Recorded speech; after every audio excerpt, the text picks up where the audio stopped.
NDTV election carnival 2 महीने बाद घर वापस लौटा है, यानी दिल्ली वापस लौटा है। ठीक 2 महीने पहले यहीं से एनडीटीवी इलेक्शन कार्निवल का ये ट्रक आगे निकला था।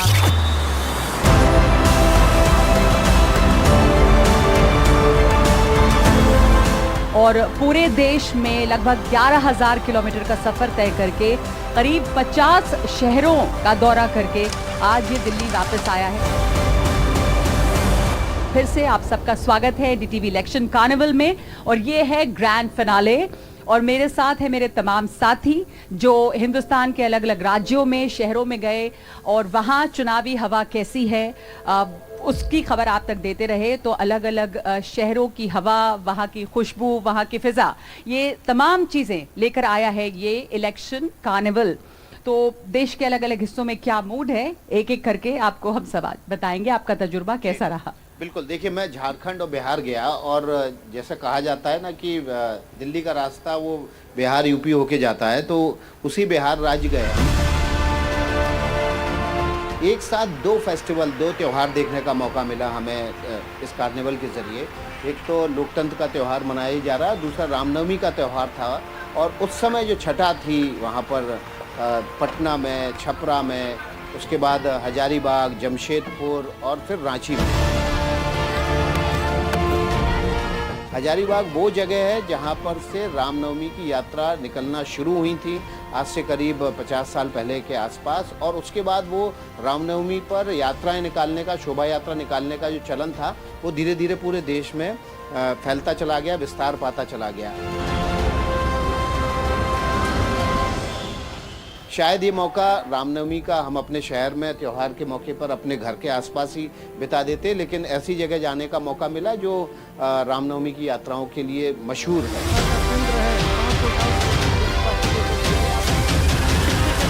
इस दौरान तरह तरह के लोगों से मिलने का मौका मिला, राजनीतिक कार्यकर्ताओं से, समर्थकों से और नेताओं से भी मिलने का मौका मिला। बीजेपी के जो समर्थक थे उनमें बहुत ज़्यादा उत्साह था, लेकिन जो उत्साह था वो वोटिंग वाले दिन उतना नहीं दिखा। नगमा, मैं 8-9 कॉन्स्टिट्यूंसीज में गया, लगातार 8-9 दिन हम साथ में रहे। ये पूरे क्रूज जो हमारे साथ, जो कैमरों के पीछे हैं, इनकी वजह से हम लोग सामने दिखते रहे। खास बात यह रही कि 9-10 दिनों में करीब 1,000 किलोमीटर ट्रेवल किया। मैं यूपी में ही रहा, मेरा पूरा झांसी से शुरू होकर, मतलब बुंदेलखंड से शुरू होकर हम रोहिलखंड में गए, रोहिलखंड से हम अवध में आए, अवध से हम पूर्वी उत्तर प्रदेश में गए। झांसी, कन्नौज, कानपुर, प्रयागराज, गोरखपुर, आजमगढ़, अमेठी, रायबरेली, ये वो तमाम सीटें थीं जो इस बार के चुनाव की सबसे की और हॉट सीटें हैं। गोरखपुर योगी जी का इलाका, अमेठी रायबरेली सो कॉल्ड स्मृति ईरानी गांधी परिवार का इलाका, आजमगढ़ समाजवादी पार्टी का पुराना किला, कन्नौज अखिलेश यादव चुनाव लड़ रहे हैं। ऐसी जगहों पर चुनाव जब आप कवर करते हो, सबसे खास बात क्या रही, मैंने 14 भी देखा, मैंने 19 भी देखा, मैंने 24 भी देखा। तो इन 3 चुनावों में 10 साल में मुझे वो अंतर दिखाई दिया, तीनों चुनावों में क्या अंतर होता है। 14 में हवा थी, लहर थी, आंधी थी, तूफान था, जमीन पे जाके समझ में आ रहा था। 19 में गए तो वो तूफान सुनामी में बदल गया था, वो और जोर से दिख रहा था। पर 24 में मुझे ऐसा लगा, इस बार कम से कम जिन इलाकों में मैं घूमा, और मैं ये बहुत सोच समझ के बोल रहा हूँ कि मैं उत्तर प्रदेश में था, उत्तर प्रदेश में मुझे व्यक्ति से अधिक मुद्दे हावी दिखाई दिए। इस बार जमीन पर मुद्दे थे। जो चीज समझ में आ रही थी वो ये कि इस बार जो है वो दरअसल बहुत ही स्थानीय चुनाव लड़ा जा रहा है। पब्लिक जो है वो अपने कैंडिडेट को देखना चाहती है, वो कैंडिडेट कितना दमखम वाला है। ऐसे मेरे को 50 एग्जाम्पल मिले कि हम अपने कैंडिडेट से खुश नहीं है, पर दिल्ली में हम स्थायी सरकार देखना चाहते हैं। एक और इंपॉर्टेंट चीज जो मुझे लगी इन चुनावों में वो ये कि इस पूरे यात्रा के दौरान, इस 10 दिन की यात्रा के दौरान मेरे साथ मेरी क्रू के लोग भी थे, क्योंकि हम लोग क्या एंकर हैं, हमको पब्लिक पहचानती है। हो सकता है मन की बात ना बोले, हो सकता है कि आपको टीवी पे देख के, कैमरे पे देख के, माइक हाथ में देख के वो अपने मन की बात ना बताएं, पर अगर आप अपने किसी कलीग के साथ जाएं और उसको आगे कर दे और खुद पीछे खड़े हो जाए। तो मैंने 50 बार ऐसा किया। हमारे साथ कई साथी, नाम ले सकता हूँ, कि वो आगे आगे चल रहे हैं, मैं पीछे पीछे खड़ा हूँ और वो बात कर रहे हैं और मैं सिर्फ सुन रहा हूँ, मैं उससे इन्फॉर्मेशन गैदर कर रहा हूँ। ऐसी ऐसी चीज़ें निकलकर सामने आई, ऐसी ऐसी चीज़ें निकलकर सामने आई कि मतदाता जो है, वोटर जो है, वो बहुत स्मार्ट हो गया है। उसको समझ में आ गया कि हमसे फीडबैक लेकर जाते हैं और अपने नाम से दिखाते हैं, तो हम क्यों सही बताएं इनको, हम क्यों सही तस्वीर पेश करें। बहुत ही स्मार्ट, बड़े छोटे छोटे कस्बे के लोगों ने इस तरह के एग्जाम्पल सेट किए।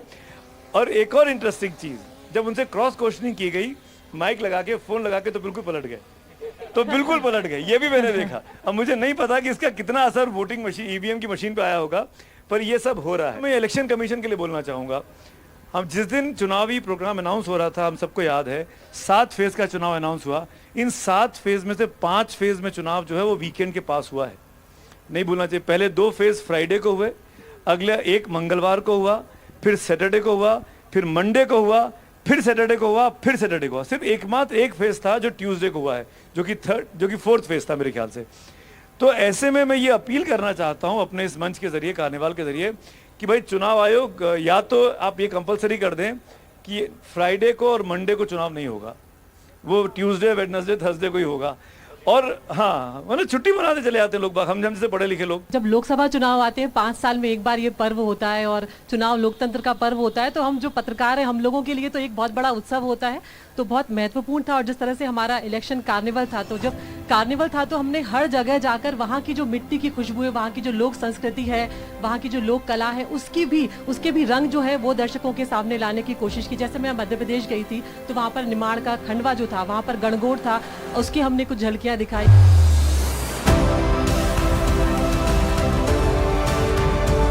उज्जैन गई, वहाँ पर महाकाल को हम सब पहचानते हैं, महाकाल की एक अलग छटा है, तो वहाँ पर हमने भस्म आरती की एक अलग सी वहाँ पर छटा जो है वो बिखेरने की वहाँ पर कोशिश की।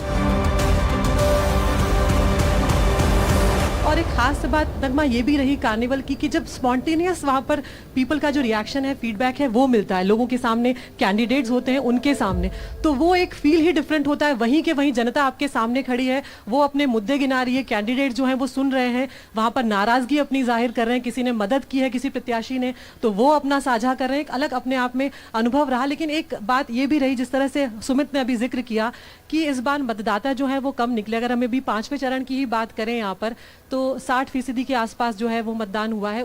पिछली बार 2019 में 62 था, तो हर चरण में 2 से 3, 3 से 4% का फर्क जो है, कम जो है वो देखने को मिल रहा है। और कहीं ना कहीं जो बात सुमित ने करी, एक वो फैक्टर बहुत महत्वपूर्ण है कि जिस दिनों में वो पड़ रहा है, लोग छुट्टी मनाने चले जा रहे हैं, मौसम एक बहुत बड़ी भूमिका जो है वो अदा कर रहा है। दिल्ली की अगर हम बात कर रहे हैं, इस टाइम 2 दिनों से 47-46 डिग्री के आसपास जो है वो तापमान चल रहा है। एक बार फिर अगर मैं मध्य प्रदेश में यहाँ पर आऊँ, तो पिछली बार 29 में से 29 सीटें जो हैं वो बीजेपी ने 29 में से 28 सीटें जीती थी, और इस बार टारगेट 29 में से 29 का किया। लेकिन अगर कुछ जिलों की हम सुमित बात करें यहाँ पर, तो जैसे खरगोन का इलाका रहा, मंडला है, सतना है, रीवा है, यहाँ पर जो थोड़ा सा ट्राइबल बेल्ट है, वहाँ पर जो टक्कर है वो कांटे की देखने को मिल रही है। तो ये देखना बहुत दिलचस्प होगा कि क्या वाकई में जो बीजेपी टारगेट लेकर चल रही है 29 में से 29 का, वो मध्य प्रदेश में आ पाएगा या नहीं। अदिति ने जो बात बोली, विकास ने जो बताया, सुमित ने जो बताया, मैं इसमें एक ऐड ऑन करना चाह रहा हूँ बात कि मतदाता की बात छिड़ी है, तो मुझे ऐसा लगा जो 2014 से 19 और 24 में जो डिफरेंस मैं देख रहा हूँ, और जो बात हो रही है हमारे बाकी साथियों से जो बाहर हैं, जो आए हैं, वो ये कि मतदाता इस बार वोकल नहीं है, चाहे किसी भी पार्टी को लेकर हो, किसी भी पक्ष को लेकर हो। 2014 में वोकल था मतदाता, एक तरफा था। 2019 में हमने देखा वोकल था मतदाता, एक तरफा था। लेकिन मतदाता इस बार वोकल नहीं है, साइलेंट है। इसकी वजह कुछ भी हो सकती है।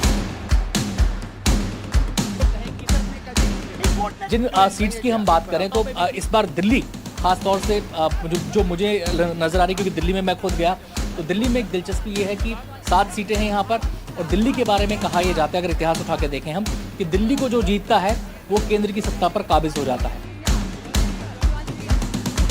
एग्जाम्पल हमारा बीजेपी का भी है सामने, एग्जाम्पल हमारा कांग्रेस का भी है सामने। अब इस बार यह है कि दिल्ली इस बार किसे चुनती है। इंटरेस्टिंग क्या है? इंटरेस्टिंग ये है कि इस बार के चुनाव में कांग्रेस और आम आदमी पार्टी साथ हैं और बीजेपी अकेले दम पर चुनाव लड़ रही है। लेकिन अगर पिछले आंकड़ों को देखें तो दोनों का अगर हम वोट परसेंटेज मिला भी दे तो भी बीजेपी के आसपास वो नहीं पहुंचते हैं। लेकिन मैं हर बार कहता हूं, क्रिकेट हो या चुनाव का मैदान, हर मैच नया होता है, हर चुनाव नया होता है। वोटर कब पलट जाए, कब किसको ऊपर उठा दे, कब किसको नीचे बिठा दे, कुछ कहा नहीं जा सकता। ऐसे ही अब मैं बिहार का जिक्र करना चाहूंगा। विकास वहां पर गए भी थे। बिहार में मैं इसलिए जिक्र करूंगा, बिहार में बेशक मैं गया नहीं, लेकिन हमारे और जो शोज चले हैं डेटा को लेकर और जो चुनावी मुद्दों को लेकर शोज चले हैं, उसके आधार पर मैं बात बिहार को लेकर कहना चाहता हूं। बिहार में 40 सीटें, पिछली बार 39 सीटें एनडीए के खाते में आई थी और 1 सीट कांग्रेस ने जीती थी।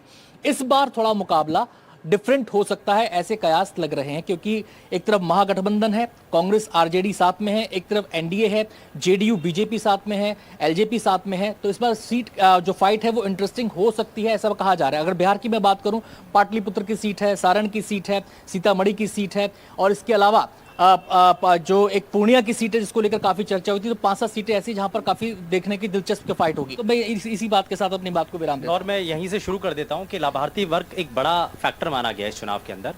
लाभार्थी वर्ग में बीजेपी बड़ा फोकस करती है, और इसलिए जब हम लोगों के बीच में गए तो वहां पर ये कहा गया कि राम भी मिल गए और राशन भी मिल गया।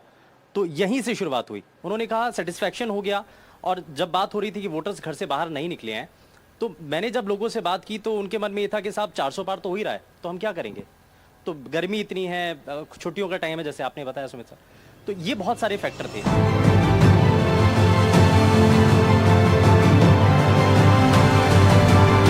मैंने हरियाणा कवर किया। हरियाणा में बड़ा, जब मैं गया तो वहाँ पर असेंबली में वैसे ही बड़ा घमासान मचा हुआ है। मंच पर चलने नहीं देना। तो मैंने सवाल भी यही किया कि भैया आप 400 पार का नारा दे रहे हैं, लेकिन आपके साथ ही छोड़ के जा रहे हैं, निर्दलीय आपसे अलग हो गए हैं, तो कैसे आप करेंगे। लेकिन मुझे लग रहा है मुख्य तौर पर वहाँ पर दो ही फाइट है बीजेपी और कांग्रेस के बीच में। जेजेपी और आईएनएलडी का उतना ज़्यादा वर्चस्व रहा नहीं है। वैसे भी जहाँ जहाँ खड़े हैं तो वहाँ पर जाट वोट आपस में ही बट रहे हैं, तो बीजेपी को एक तरफ से एज नज़र आता है। लेकिन एक हमने अंबाला में शूट किया था। अंबाला में क्योंकि सिंधु बॉर्डर के आसपास का वो एरिया जहाँ पर किसानों को रोक दिया गया था, तो एजिटेशन अभी भी किसान वहाँ पर डटे हुए हैं, तो वो इम्प्रेशन अभी भी लोगों के जहन में है। और मुझे लगता है कि इस वजह से शायद थोड़ा सा नुकसान होगा, क्योंकि रतनलाल कटारिया की सीट थी, निधन हो गया, उनकी वाइफ खड़ी हुई हैं, तो थोड़ा सिंपैथी वोट ज़रूर है, लेकिन किसानों के एजिटेशन वाला जो आक्रोश है वो अभी भी लोगों के मन में है, और यही सवाल है। दूसरा, हमने युवाओं से बात की थी, तो युवाओं के मन में सवाल है कि साहब हम सरकारी स्कूलों के अंदर जाते हैं तो उतनी अच्छी पढ़ाई नहीं मिलती है, प्राइवेट स्कूल में जाए तो देने के लिए पैसे नहीं है, तो करे क्या। अब उसके बाद वो कहते हैं कि साहब 12वीं के बाद कहाँ पढ़ें, क्योंकि ग्रामीण इलाकों के अंदर कॉलेजेस तो है नहीं, अब पढ़ने के लिए हमें पलायन करना पड़ता है, हमें दूसरे इलाकों में जाना पड़ता है। अब ये एक बड़ी परेशानी है। दूसरा, अगर आपने कॉलेज में एडमिशन ले लिया तो मोटी फीस है, नौकरी की बड़ी चिंता है। आपने पैसे खर्च करके अगर आपने पढ़ाई कर भी ली है तो अब आपको नौकरी कैसे मिलेगी। अब ये नौकरी की चिंता दूर करने के लिए हालांकि स्टार्टअप के लिए बात कर दी गई, लेकिन लोगों का सवाल यही है कि साहब हमने इतना पैसा खर्च कर दिया, हमारी पढ़ाई भी हो गई, लेकिन नौकरी का जो है संकट आज भी बना हुआ है। ये बड़ा देखा मैंने। First of all, election is a festival for us, और मुझे मेरा होम स्टेट हिमाचल मिला था। शिमला में फर्स्ट हमारा शो था, और शिमला में जाहिर सी बात है कैपिटल है और टूरिस्ट प्लेस है।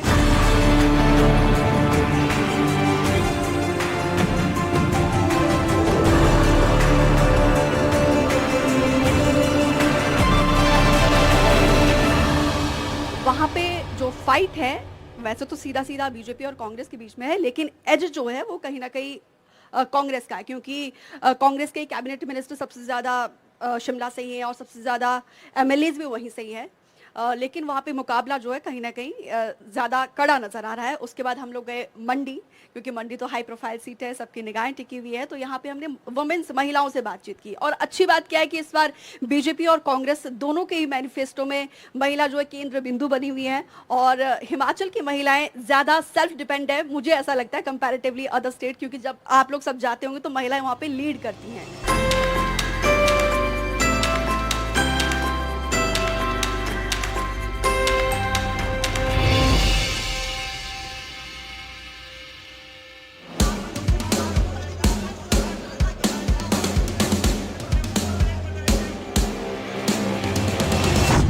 वहाँ पर मुद्दे जो मुझे नजर आए खासतौर पर मंडी में, क्योंकि इंटीरियर इलाका है, स्वास्थ्य एक बड़ा मुद्दा नजर आया, और महंगाई खासतौर पर, क्योंकि महिलाएं चिंतित थी जिस तरीके से महंगाई आसमान छू रही है, लेकिन वहाँ पर भी मुकाबला जो है एकदम किंग वर्सेस क्वीन के बीच है, तो मुकाबला एकदम नेक टू नेक है। और बाकी तस्वीर तो 4 तारीख को स्पष्ट होगी। लेकिन उसके बाद हम लोग गए हमीरपुर।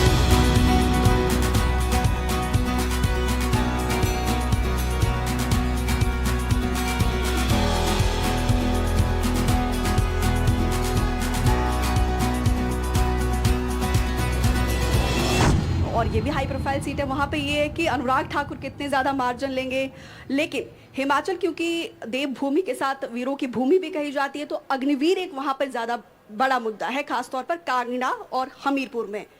तो ये ज़्यादा अगर इस मुद्दे को कांग्रेस डिलीवर कर पाती है तो जाहिर सी बात है उनको थोड़ा सा फ़ायदा मिलेगा, हालांकि हमीरपुर में नहीं मिलने वाला है। और इसके अलावा एक और मुद्दा जो वहाँ पे हावी नज़र आया, स्वास्थ्य के साथ साथ महंगाई ये ज़्यादा मुद्दा हावी नज़र आया। एक और चीज़ मैं कहना चाहूँगी, क्योंकि हिमाचल पहाड़ जितने खूबसूरत होते हैं वहाँ की लाइफ उतनी टफ होती है, और इस टफ लाइफ में हमारे जो टीम गई थी उन्होंने बड़े ही स्मूथली इस चैलेंज को क्लियर किया है। इसके लिए कॉन्ग्रेचुलेशंस और थैंक यू। मेरा जो सफ़र था वो हम दिल्ली से निकले। जब मारिया और सुमित ने हमें बैटन थमाया तो सारा क्रू मेरे साथ निकला हरिद्वार की तरफ। गंगा किनारे से मेरा सफ़र शुरू हुआ था, हरिद्वार पहुंचे। तो उसके बाद पश्चिमी उत्तर प्रदेश का एक बड़ा हिस्सा हमने कवर किया, मेरठ, मथुरा, हम समाजवादी पार्टी के गढ़ मैनपुरी भी गए, राजस्थान को भी थोड़ा बहुत टच किया, भरतपुर पहुंचे थे। फिर जिसे हम कहते हैं राजनीति का एपिसेंटर राजधानी लखनऊ भी हम पहुंचे, और उसके बाद जैसा कि विकास भी बता रहे थे रामनवमी का वक्त था तो हम अयोध्या भी वहां पहुंचे। और बनारस में मेरा जो ये पहला लेग था वो वहाँ ख़त्म हुआ, लेकिन हम सभी धार्मिक नगरियों से पहुँचे जो इम्पोर्टेंट कॉन्स्टिट्यूंसीज भी हैं, ख़ास तौर से बीजेपी के लिए। तो वहाँ पर एक तरह से जब हम इस ट्रक को लेकर पहुँचे तो एक मंच बना वहाँ के स्थानीय लोगों के लिए, वहाँ के जनता के लिए, कि वो अपनी आवाज़, अपनी बातें देश के लोगों तक पहुँचा सकें। हमारा मकसद भी यही था कि हमारा ये कार्निवल ट्रक एक मंच बने, एक स्टेज बने।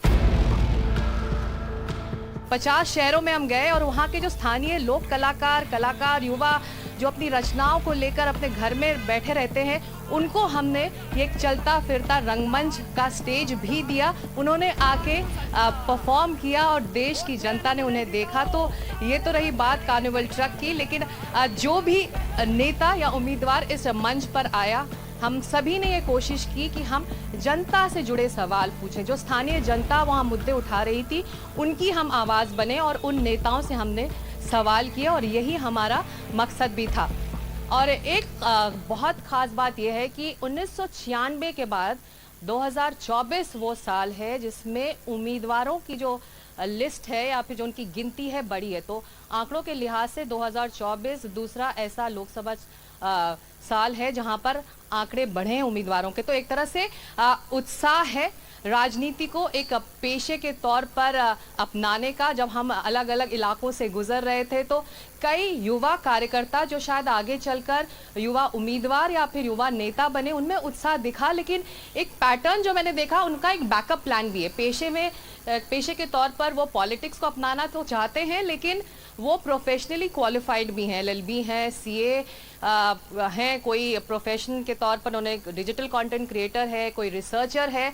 तो अगर राजनीति रास नहीं आई तो सब युवाओं का एक बैकअप प्लान ये भी है कि वो इस प्रोफेशन को अपना ले। तो ये एक ट्रेंड मैंने देखा, क्योंकि बहुत युवा कार्यकर्ता अक्रॉस ऑल पार्टी लाइंस पहुंचते थे हमारे इस मंच के पास अपने अपने नेताओं के साथ, और उतने ही उत्साह से वो भाग लेते थे, भले ही वो नेता बड़ा या छोटा हो, या फिर वो सिटिंग MP का कार्यकर्ता हो, या फिर अपोजिंग पार्टी का। और दूसरा ट्रेंड जो विनेबिलिटी है वो हर बार हमको देखने को मिलता है, विनेबिलिटी, और इस बार भी वो ट्रेंड रहा है। बड़े चेहरे जो इन्हें कहते हैं कि हेलीकॉप्टर कैंडिडेट्स, विरोधी दल उन्हें कहते हैं कि उड़न खटोला कैंडिडेट्स, जो हमको चंडीगढ़ में सुनने को मिला ये टर्म। तो ऐसे कैंडिडेट्स भी उतारे गए हैं। तो विनेबिलिटी हमेशा की तरह एक बड़ा फैक्टर है अक्रॉस ऑल पार्टी लाइंस, एक बार मैं फिर कहूँगी। लेकिन ये ट्रेंड रहा, जनता भी उदासीन है, वोटर ये सोच रहा है कि क्या वोटिंग के टाइम ही क्या हमको ये नेता और ये कार्यकर्ता मिलते हैं। तो बहुत इंटरेस्टिंग लोगों से मैं मिली। उड़ीसा में एक बुजुर्ग वोटर ने कहा कि नेता तो मिस्टर इंडिया हैं, 5 साल में एक बार दिखाई देते हैं। तो उम्मीद करते हैं कि नेता मिस्टर इंडिया ना बने और जीत कर जब आए तो इंडिया के बारे में सोचे। बहुत अच्छी बात की आपने सिकता, ये दोनों चीजें कि लोग कलाकारों को मंच मिला, कार्निवाल था, मेला था, थिएटर बनाया हमने, थिएटर बना दिया, उनके घर तक थिएटर को ले गए। और दूसरी बात ये मैं अपील भी करना चाहूंगा कि जो नेता लोग हैं वो मिस्टर इंडिया ना बने। ये मंच उनके गांव तक आया, उनके घर तक आया, उनके मोहल्ले तक आया। ये इसलिए था कि जनता के सामने दोनों लोग आए, आमने सामने आए, प्रत्याशी आए। आई डोंट नो आप लोगों को कितनी प्रॉब्लम आई, लेकिन दोनों प्रत्याशियों को एक साथ मंच पे लाने में आपको नाकों चने चबाने बिल्कुल, पड़े। बिल्कुल। वो आना नहीं चाहते थे, एक आएगा तो दूसरा नहीं आएगा, दूसरा आएगा तो पहला नहीं आएगा, वो अपना आदमी भेज देता था, चेक करो वो चला गया कि नहीं चला गया। तो इस तरह की जो छोटी छोटी दिक्कतें हुई ना, इसने बड़ी प्रॉब्लम खड़ी की। पब्लिक ने जितना सपोर्ट किया, नेताओं ने उतना अवॉइड किया।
देखिए, पहली बात तो सिकता जी, जैसा आपने कहा ना कि मिस्टर इंडिया हो गए प्रत्याशी, तो आप याद करिए mister India film. Mister India तभी दिखाई देता था जब आप लाल रंग के शीशे से देखते थे। ये है वो लाल रंग।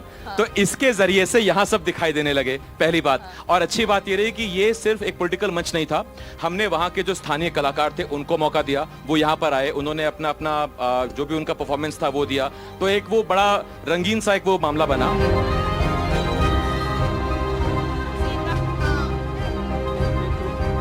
और जहां तक मेरा एक्सपीरियंस रहा, 3 स्टेट में मैं टोटल 5 सीट कवर करके आया। और हम लोग मैंने बैटन थामी थी विकास जी से, रांची से। उसके बाद मैं अंबिकापुर पहुंचा, सरगुजा। पहले वहां कहानी कुछ और थी, इस बार विधानसभा में पूरा सरगुजा साफ हो गया। टीएस बाबा खुद हार गए थे। सरगुजा के बाद हम लोग रायपुर गए, रायपुर के बाद भोपाल गए। रायपुर और भोपाल में कॉमन ये है कि वो बीजेपी के गढ़ बने हुए हैं। इस बार कांग्रेस कितना डेंट करती है बड़ा मुश्किल वहां लगता है, बाकी 4 जून को पता लगेगा। इसके बाद फिर हम लोग गए थे इंदौर। और मुझे नहीं पता कि आप में से कितनों के साथ वो बात हुई जो मेरे साथ हुई। एक अलग ही बात हो गई। जो प्रत्याशी मेरे साथ इसी मंच पर यहां बैठा था, 2 दिन बाद उसने पार्टी चेंज कर ली, वो सीट छोड़ के भाग गया। और जब मैंने ये सुना, अच्छा उस दिन वो बहुत तेवर में थे, बहुत गर्म थे, उनके तमाम समर्थक यहां आए हुए थे। और कमाल की बात यह, हम जब टीवी पर एंकरिंग करते हैं तो हम लोग बता रहे होते हैं, जनता हमें सुन रही होती है, लेकिन इस कार्निवाल में जनता ठीक सामने बैठी थी।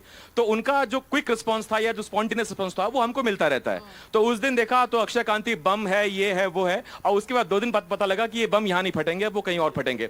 तो बम चले गए। और अब उनको स्थिति यह है कि जो कांग्रेसी उनको उस दिन कंधे पर उठाकर उनको घूम रहे थे जब वो कार्यक्रम हुआ था, तो आज वो 5100 रुपए का इनाम उन पर घोषित कर दिया गया है कि वो मिलेंगे तो पुलिस के हवाले कर देंगे, क्योंकि मामला चल रहा है। पर आसिफ, अगर ऐसे लोगों की विनेबिलिटी होगी ना, तो विरोधी जो खेमा है ना वो उन्हें ले लेगा और टिकट भी दे देगा। ये ट्रेंड भी है, दिखा ना। इसमें दल बदलू लोगों को, अगर वो जीत रहे हैं वहां से तो उनको टिकट जरूर मिल रहा है जी। और सिकता जी, इसमें हुआ ये कि बाकी जगह बात होती है कि ये जीतेगा वो जीतेगा, और उसमें हो क्या गया कि अब बीजेपी वाले इंदौर में ये कह रहे हैं कि अब ये 5 लाख से जीतेंगे शंकर लालवानी। क्यों? अब क्योंकि नोटा को कांग्रेस देने की बात कर रही है। इसके बाद फिर इंदौर के बाद वो मैंने सफर वहां छोड़ दिया था और फिर मैंने वो बैटन थमा दी थी। एक तो आपका चश्मा वाला और फ्रूटी वाला एपिसोड वो हमने सुना। मैं चाहूंगी कि कन्हैया यहाँ आए। कन्हैया, आप कहाँ हैं? उनको सबको एक साथ बुला लूंगा मैं। नहीं, वो आके वो एपिसोड बताएंगे, क्योंकि उन्होंने मेरा चश्मा बचाया फ्रूटी अच्छा, के तो बदले। फिर ऐसे एक सुधीर जी भी मेरे साथ है, मैं आपको बताऊं। मैं अंबिकापुर में था।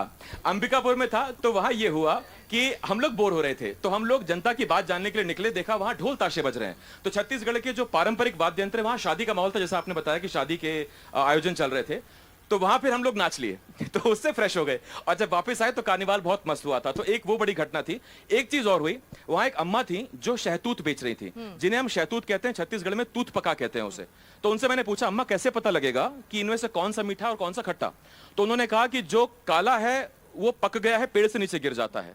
तो मैंने कहा अच्छा। तो फिर उन्होंने कहा कि नेता वेता भी ऐसे ही होते हैं। मैंने कहा मतलब? बोला जो जितना पक गया है नीचे गिरेगा।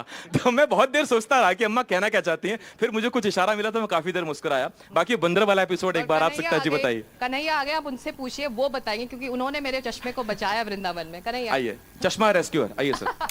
तो कन्हैया बताइए आपकी क्या था वो बंदर वाला एपिसोड? कुछ नहीं, हम राजस्थान के लोग आए थे तीर्थ स्थल पे, मतलब दर्शन करने के लिए। उसी वक्त सिक्ता मैम भी थी। उन्होंने बोला कि चलो शूट करते हैं। जैसे ही शूट करने गए, ये इनका फोकस इंटरव्यू पे था। बंदर आया, एकदम लेके चला गया चश्मा। चश्मा पहना हुआ था। और वो वहां का हर बंदर चश्मा और टोपी, फ्रूटी दिया होगा, फ्रूटी दिया। और वहां के दुकानदार भी जो भी हैं, वो 10 रुपए की फ्रूटी 20 रुपए में बेचते हैं। ये उनको मालूम है कि हाँ, फ्रूटी के बदले ही भाग के गया सामान मैं, मिलेगा जी। फ्रूटी लेके आया। तो बंदर ने सिक्ता जी का नजरिया बदल दिया मतलब उसके बाद। तो फिर फ्रूटी दी और फिर वापस दिया उसने। Thank you. ये बड़ी दिलचस्प घटना थी। जी एक सर। दिलचस्प घटना हम लोगों के साथ घटी।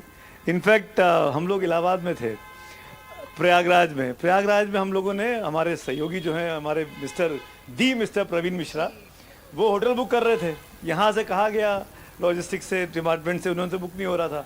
मैं कर देता हूँ। गाड़ी में बैठे 300 किलोमीटर सफर में इन्होंने कोई होटल देखा, हेरिटेज होटल दिखा। तो मैं कहानी की केवल भूमिका बांध रहा हूँ, बाकी की चीजें प्रवीण बताएंगे। गौरी प्रसाद पहले पहुंच गए। गौरी प्रसाद का मैसेज आ रहा है वहां से। गौरी हमारे चीफ सीनियर कैमरा पर्सन है, उन्हीं की वजह से हम लोग दिख रहे हैं। गौरी सॉरी, मेरा फ्रेम अच्छा बनाना, काटना नहीं। तो अरे बड़ा अच्छा होटल किया प्रवीण भाई, मजा आ गया, प्लीज आओ एंजॉय करेंगे। पुरानी हवेली थी, वहां पहुंच गए, सबने देखा, बड़ा खुश हुए, अरे वाह प्रवीण वाह क्या होटल है।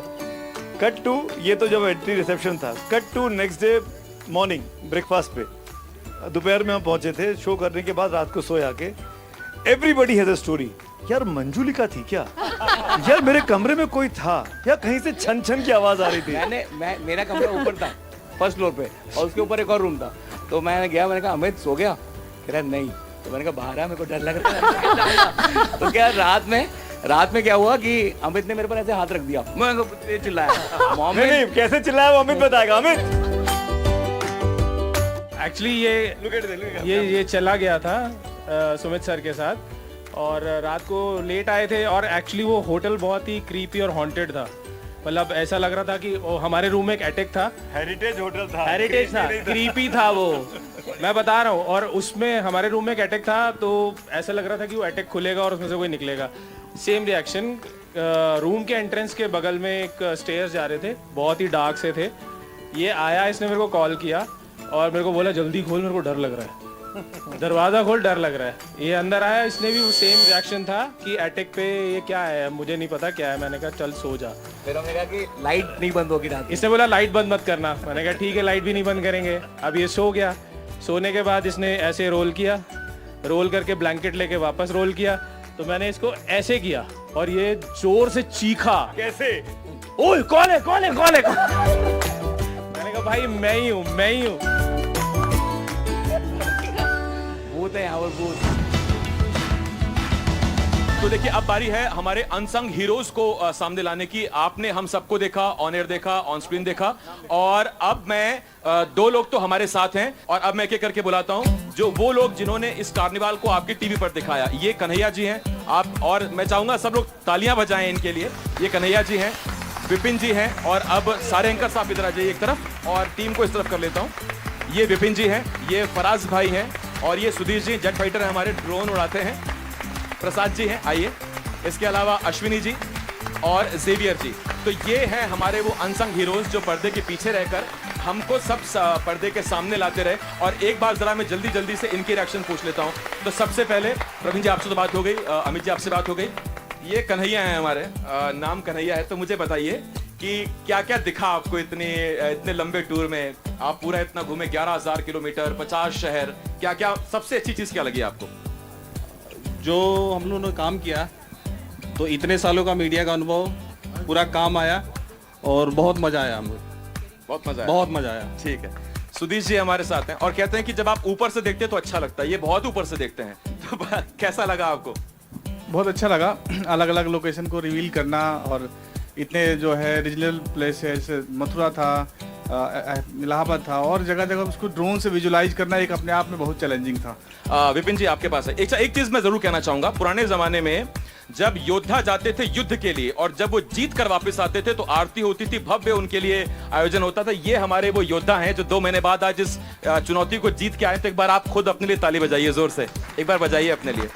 ये अश्वमेध लेके निकले थे ये वाला, और रास्ते में किसी ने नहीं रोका, परमिशन हर जगह थी, कोई दिक्कत नहीं थी। ये टीम के बुजुर्ग थे हमारे।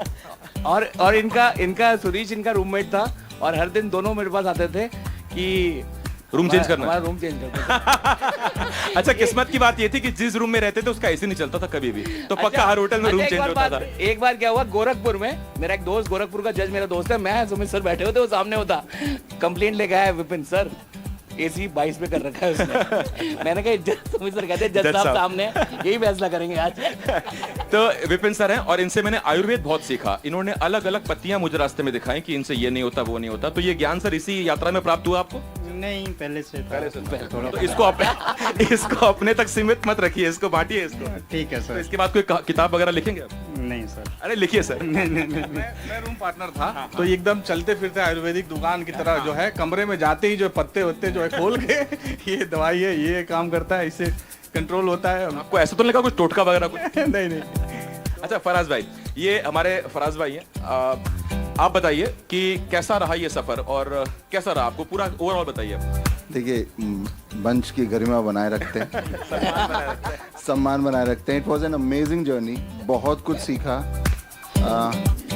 1 हफ्ता समझने में लग गया कि करना क्या है, कौन क्या है, बिकॉज मैं सिर्फ इंग्लिश से आया था, तो हिंदी में सिर्फ चेहरे जानता था। सर अब ये कह रहा है कि मैं हिंदी में काम करूंगा।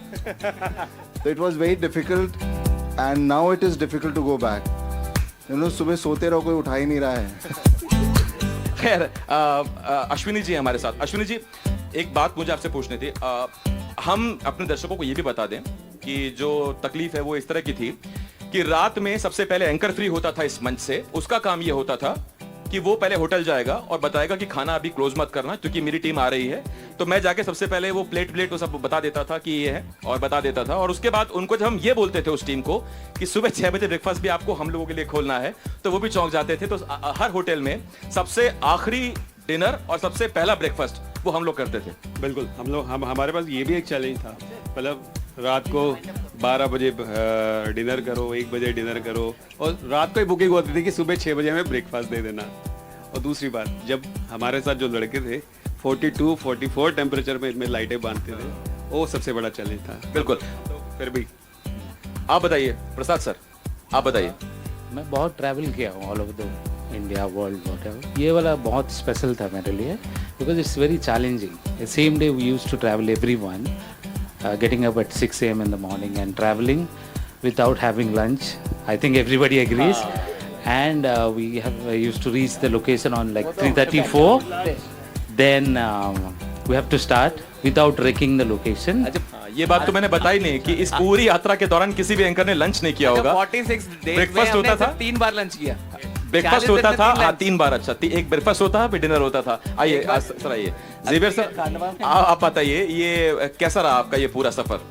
अच्छा, सबसे ज्यादा चीज क्या मिस कर रहे हैं आप इस सफर के बारे में? मिसिंग कुछ नहीं करना, अच्छा एक्सपीरियंस था। मेरे को सबसे अच्छा लगा प्रवीण भाई, इतना सीनियर के साथ काम कर दिया फर्स्ट डे। कुछ मतलब कंप्लेंट नहीं है, कुछ नहीं है, सबको एक ही साथ मेंटेन करके। कितना चैलेंजेस है सब। Care of everyone, very honest. अब मैं, ये हमारी टेक्निकल टीम है जो हमारे साथ चल रही थी। मैं मंच पर उन 2-3 खास लोगों को और बुलाना चाहूंगा जो इस पूरे मंच पर साथ थे। इस टीम को ट्रैवल कराने वाले सुमित, हमारे ड्राइवर ट्रैवलर, आप जल्दी से आ जाओ।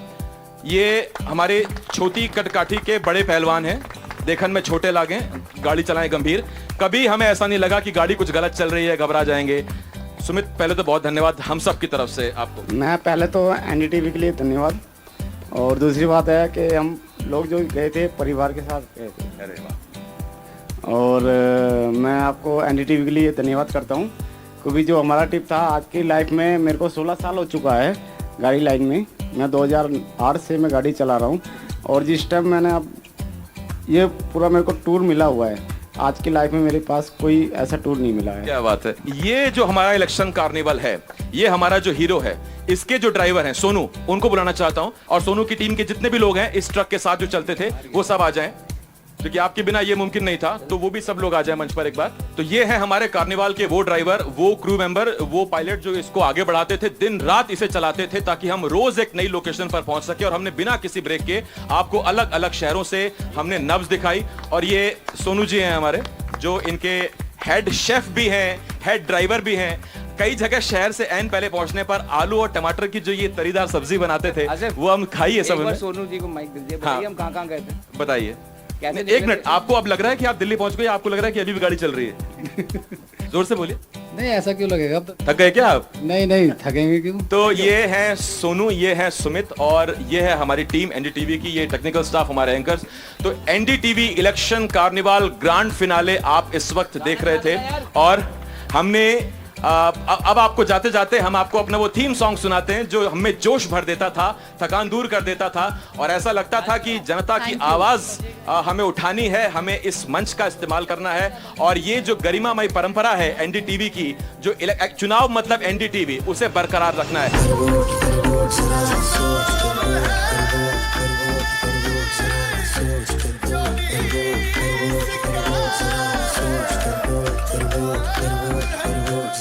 जिस तरीके से इस टीम ने काम किया है, 2 महीने तक बिना ब्रेक के, कोई शिकायत नहीं, किसी ने नहीं कहा कि अब मैं सरेंडर कर रहा हूँ, उसके लिए आप लोगों को बहुत बहुत बधाई, बहुत बहुत शुक्रिया।